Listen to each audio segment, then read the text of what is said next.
Hello, beautiful people. I hope you were well.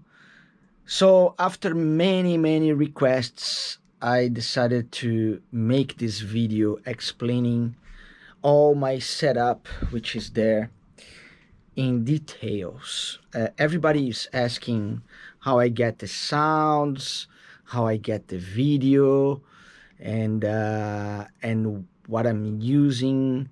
And the thing for me is, it's super difficult to make these videos because people are on YouTube, they're like kind of crazy editing and putting out like great videos, and I really don't have time anymore to do those kind of stuff. So now I have this like 30 minutes break, and I hope this can be useful for you that wants to improve your TikTok and YouTube's live streaming, because I'm gonna explain a little bit of my setup and with the time that I have right now. So, and without cutting it and editing or doing some special effects. So it's gonna be rough and raw. Anyway. And the reason I'm doing that, I'm sharing all this information because, like I have this friend who's like, damn it, Daniel, you're going to share all your secrets. And so there's no secrets. You can find anything on the internet nowadays. Of course, I'm gathering a lot of information together and applying to a specific thing, and it's kind of difficult. And of course, each one has its own thing. So you cannot copy, nobody can copy anybody. Actually, like you can try it, but I don't care. Like I'm here to help people, and I want to set the bar higher for the live streaming on TikTok, because there's lots of great drummers, great musicians with poor live streaming, I think. And that's the goal here of this video. So, uh, what you see there, it's very important to talk about what you're seeing here. What you're seeing here is a result of 6 months of adaptation, try and error, and a lot of things that I was adapting through time.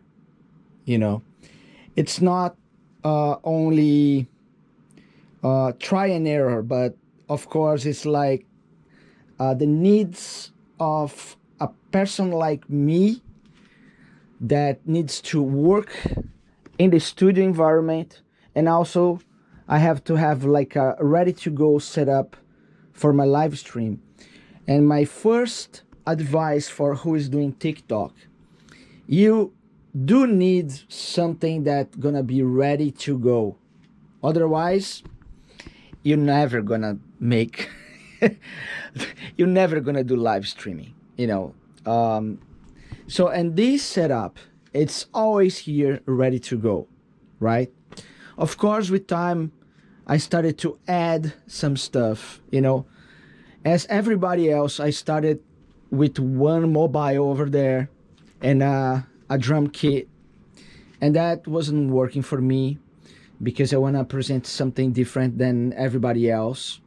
And not only that, not because I want to provide something different, I don't want to play those kind of stuff in that particular way. And because for me, what I had to do to make this happen is replace my practicing time for TikTok time, for live stream time. And so I had to think about how I could improve myself while doing the live stream. So I chose at the beginning drum and bass songs with, fast tempos. The speed of the songs are kind of help me with the endurance and so on. So this kind of stuff, like I was thinking a lot of like, okay, if I spend time playing, I need to spend time improving my skills. If I'm gonna do this every day, I need something that demands something, you know. In this case was more the endurance and certain techniques that I still nowadays trying to be comfortable with, you know. That's important for me. So so in that particular way, I couldn't stay with the choice of like having an acoustic drum set with a EAD, Yamaha EAD. It was like a very compressed sound. At the beginning, it was nice, and I made those compositions with AI, with subjects that I like, and also with some lyrics easy enough for me to understand in Japanese, so I could improve my Japanese as well. So many things were connected, you know. Things that number two for me, for you to think about, so you can stay doing this long enough, is the learn curve aspect of everything, you know. So I think as much as like you're doing this every day, so you need to get something out of it, not just as work or money or stuff, you know, like especially at the beginning, because the beginning is really difficult to, you know, the money side of things is not easy, you know, and still nowadays it's not good, you know, but being honest. But I'm still working on it, right? I'm having fun and I'm learning and I'm experimenting. So I'm doing this for many reasons, you know. One, of course, is job. It's a money thing, you know. But there's so many other reasons that I won't point here because this is not the point of this video, right? But I think the second thing, most important, you have to learn something, take something out of it every day. Otherwise, maybe your motivation gonna be really low and you can't make it. So the thing is, I chose, I end up with this electronic kit here, you know, because there's so many reasons. But one is, of course, space. I can use this space here to do all the setup that I need, you know, all the setup. So, of course, the heart of everything, where this everything is connected, is through these cables here on the floor, and there's a few cables passing through the wall over there, and on this spaghetti of cables. And this spaghetti, there's a reason for that, because I'm constantly changing and connecting stuff here. So I try to organize everything, but this is like, if I'm working here for 3 hours, this is gonna be like that again, you know, after I organize everything. So because I'm always connecting new stuff, and you see there's more cables to connect, and there's more plugs to plug, you know, there's a lot of cables to connect here. So this is quite okay right now, but this is much busier, there's much more cables going everywhere. And that's the reason, you know, that I chose to put a green screen here, you know, because sometimes I'm working different stuff, you know. I'm showing you the reasons why I'm doing what I'm doing, you know, so you can picture and understand, because that's important, because you're gonna see what's working for you, you know. That's the most important thing. So because I use this space for recording vocals, bass, guitars, and producing, and all this stuff that you can imagine I'm doing, because I'm making a living of this space as well, I decided to separate from the live streaming environment. So I put this, and I can, of course, project beautiful stuff like that, planets and stuff. I'm gonna talk about that in a few. But all the core, the cables, they comes to my computer here, and all my hard drives, they're there providing the libraries that I'm using for the samples that I'm using for the drums. And I chose an electronic drum set, hybrid drum set with acoustic cymbals, and there's a couple reasons for that. All right. First reason, I have here the cymbal, one of the, it's a USB. It's a brand new. It's very nice, way better than the older models and stuff, but the articulation's still not there. I don't like the cymbals, the sound of the cymbals coming from the samples. I think sometimes they're kind of washy, and I don't have much control over them, but the main reason is the articulation. And also keep in mind that I'm trying to learn stuff here. I'm practicing. So if you take the articulation of the cymbals out of the equation, for me, it's not worth it anymore. So I need my cymbals here, right? This is very important for me. And of course, everything that you have to keep it, there's a price to it. So you have to put microphones, and you have a sound card interface that you have to use, and you have to mix that, blend that with the electronic kit, And there's, of course, you need to know that, and you need to know how to do that, and you need to, in a way, be like a sound engineer to know what you have to do with the cymbal sounds to match, with electronic kit. So it's a lot of try and error, it's not easy. So I put the hi-hat microphone. This is a recent addition to the kit, and it got way better with the articulation. And as you can see, I have another hi-hat here, and people are like, oh, you use two hi-hats, that's unusual, that's cool. Like I always use two hi-hats, but they were next to each other. But the reason this is here, and it's quite difficult to play this kit, because this is in a funny position. This is here for my shoulder, because at the beginning on TikTok, you have to do hours of live streaming, like 3 hours in a row.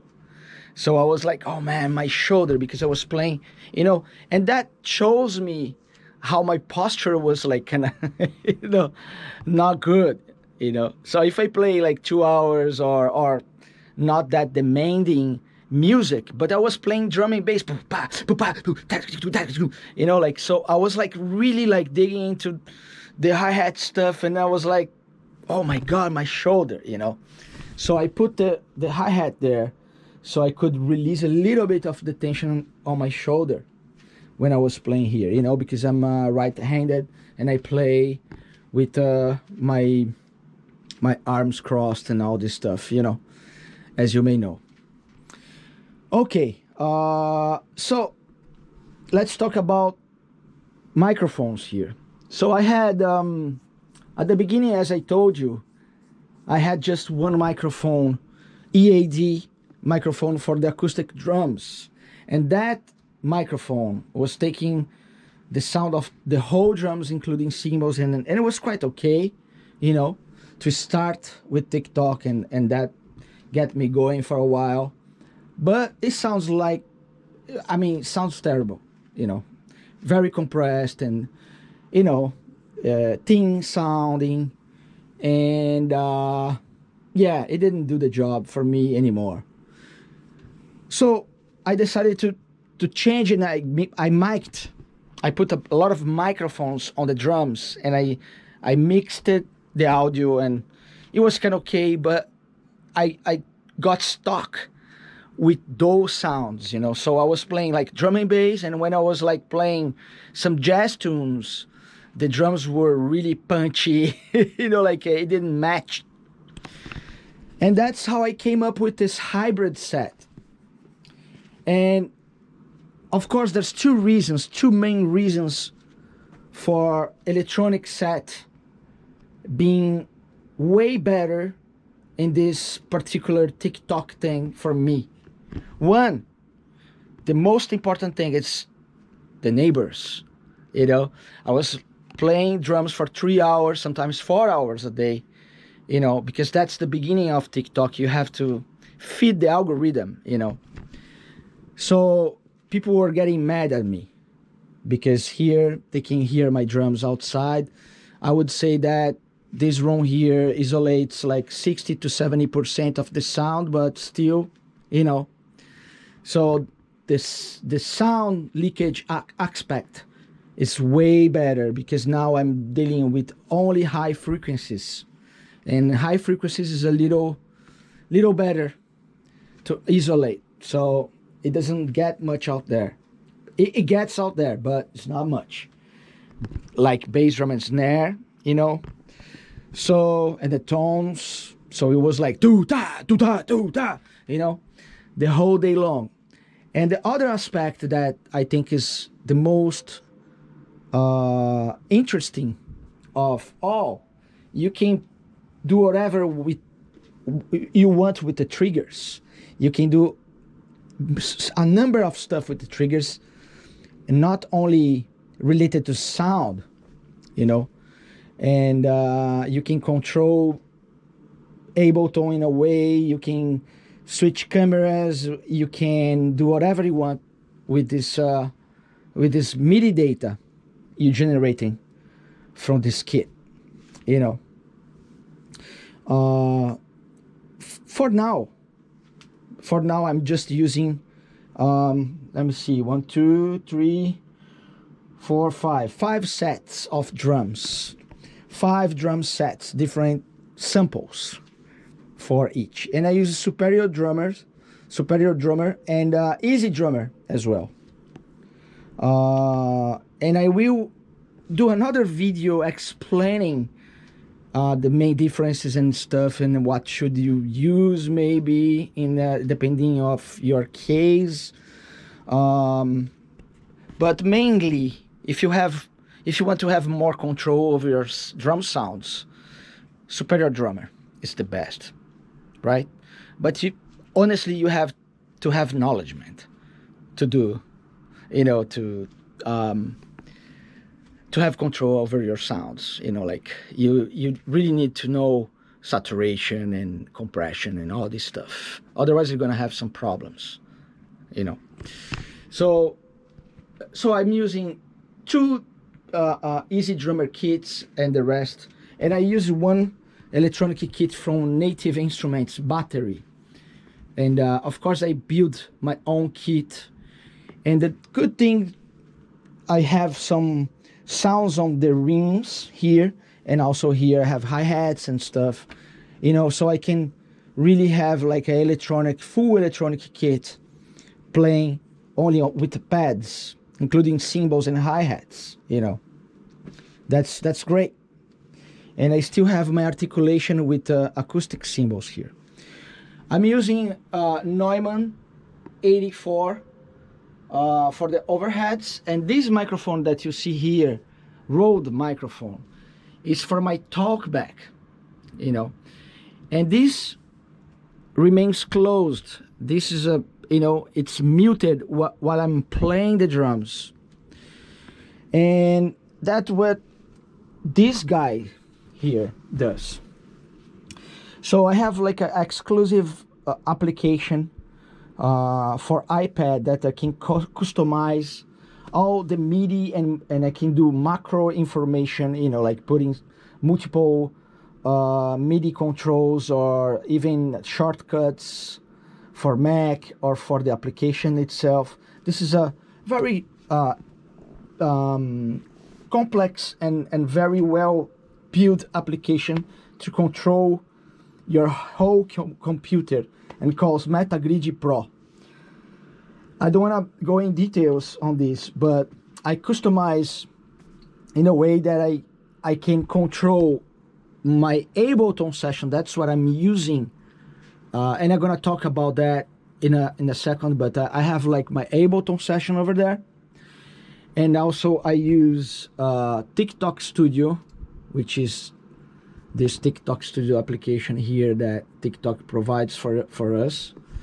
let me put, and I use OBS, which is there. My OBS is there, and this is a TikTok application. So I use the camera, virtual camera from OBS to connect to my TikTok application, and the sound that goes there, it comes out from my Ableton Live, which has the samples of the drums, has the songs as well, and has all the microphones connected, so through that sound interface over there. So what's happening here, Ableton is getting all the sounds together, and I'm mixing it with its own plugins, you know, because it's not that heavy. And I have an okay computer to do that. If you have like an old computer or something like that, you have to find a way. But my computer is, you know, it can handle that, you know, and it's like in 13% of usage of memory, and sometimes gets into 30-ish. Now you can see here the numbers and all that stuff. And but the application to do the bridge between Ableton and TikTok, it calls Loopback. It's this application here, and that's when my problems started, because this application sometimes it glitches, you know, so I have to always leave it open and see if it's working properly. And always when I have a problem, I have to click here, mute when capturing, and gonna somehow resets the virtual cabling, and I'm gonna fix the problem. I don't know, somehow it works. As you can see, I have a lot of things going, and I have of course I have my YouTube streaming at the same time, which is OBS is doing everything for me, and my cameras are all connected. I have 3 cameras here. And why I have 3 cameras? I started just with this camera here, which is X5 Insta X5 360, Insta 360 X5. It's a quite expensive camera. I mean, not that expensive, but it's not a webcam, you know. It's not. It's a camera for you to do some 360 videos and stuff, but has the fish eye lens, because I don't have much space here. I have to use a camera that it's really like a fish eye, you know. And it's really good because it makes me thinner, you know. It doesn't show my belly. So, but yeah, this camera, it helps a lot, because you can see there, you know, that if you're following me, if you know my live on TikTok, you're gonna see it's very nice, because you can grab even this stone here, you know, like, it's very, very nice camera to do that. And it was funny because I bought it and for my family, you know, to use with my family, and I end up like using every day for hours. So I think it already paid itself for sure. And then I was doing the zooming with this camera, but when I was doing the zooming, it was kind of granulated and ugly, because it was a digital zoom, you know. It was a nice effect, so I put that camera, which is a cheap webcam, like very cheap webcam camera, just for the zoom, because the zoom is not important for me. What's important here is when I'm playing, you know, and that's the most of my videos all about. It's my playing and the songs that I'm doing. So, and that's the trickiest part, because I talk to people when I'm zooming, right? So what I did, I programmed this button here, in and out, And every time that I push this button, you can see that there's 3 actions being sent to the computer. One action is to control Ableton Live over there. Look, you know, sorry, control OBS, right? So that's control OBS. It's my zoom is zooming, you know, I talk to people, but I also unmute this microphone here, you know. So when it's zooming, these microphones, it's on, so I can talk to people, right? And I have the talkback microphone here, the volume, you know, just in case. Sometimes it's loud, sometimes I'm talking louder, you know. It's good to have that volume.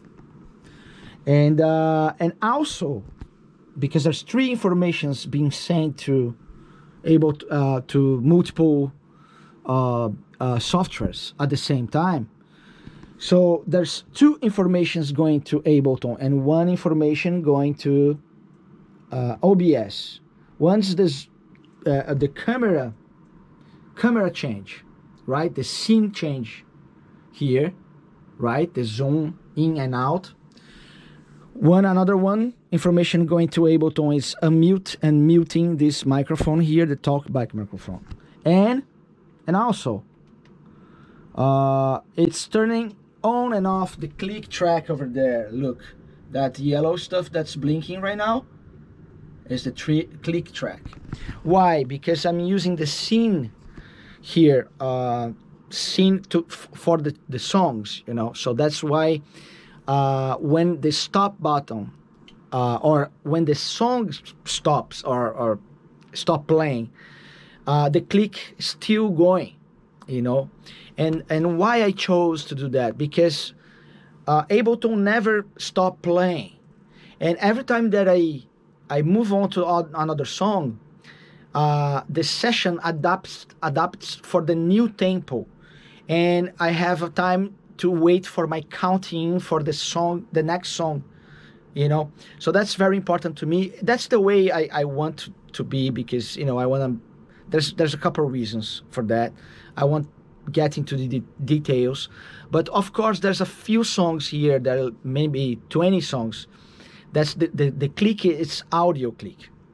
So I have to turn off the click here or put the volume down, you know. And I have another click here because sometimes I play, and that's another subject as well, how I prepare the music to play and to put into the session. And this is another video, you know, because this is another complex stuff about the work that I'm doing.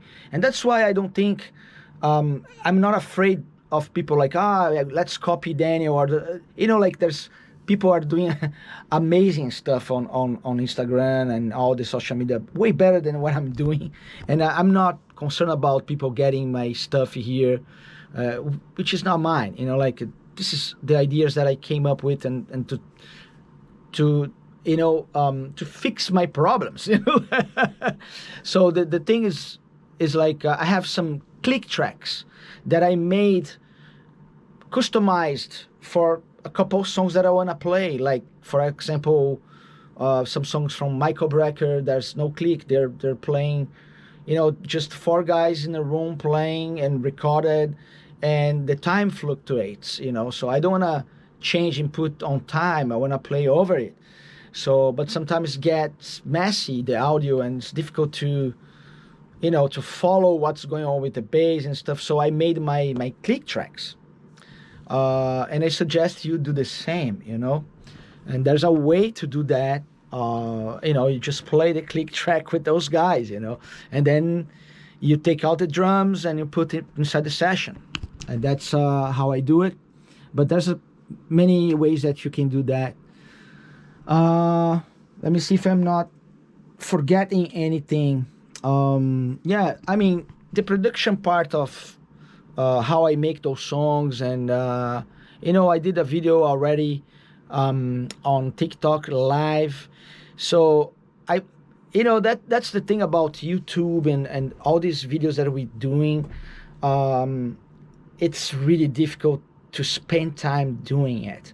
So the way I'm doing now, it's like I'm talking to you, you know, and that's the best way for me, because no, I don't need to edit. I just upload the video there, and it just share with somebody that is interested in it. You know, like I'm not concerned about like, oh yeah, I need to go viral with this video or stuff, you know, because I know that algorithm wants to you know, put out just young guys playing chops, you know, and I'm not playing chops anymore. I'm an old guy, bald, you know. So I'm old drummer from 2000s, you know. No, I'm a little older than that, but you know what I mean, right? So uh that's for who really wants to know the kit and everything. So I hope if you have any questions, put just, you know, uh, um, yeah, just let me know. Put the questions on the questions on the comments, and I answer all of them. And I can do another video explaining details of all my kit and how I deal with the Ableton session if you are interested, because Ableton sessions can get really complicated, you know. So, but I totally recommend you use Ableton. Ableton is the only one that can do what it can do, you know, for you, for live situations. There's no such, I mean, you can do this with the Logic, and yeah, you can do that with other, but not like Ableton. Ableton does a lot of things, especially with this clip view, you know. It's just great. It's just there's so many things you can do, and I can't say good stuff enough about Ableton Live. So yeah, I hope you will enjoy it. Please give a like if you stay until now, you know. Put some comments on, and I hope you enjoy. I hope to see your live one day and see if you improve your life because the tips I gave to you. So bye bye, see you, and until the next one.